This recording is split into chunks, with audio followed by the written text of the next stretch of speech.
kabataan. Pilipino sa ilog. Nababaw ang ilog kasi dito. Mga bata.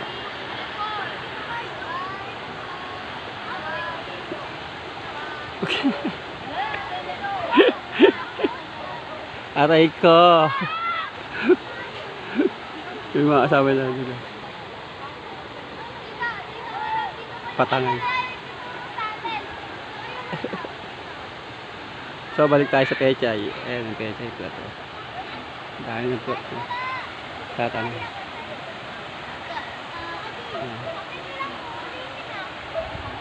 Mga bata rin dito. Ayan. Masaya dito. Maganda yung lugar eh. Malinis kasi yung lugar. Ayan. Nagpa-practice na sayaw.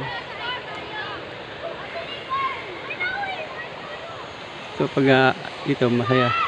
May mga tambayan, kwentuhan.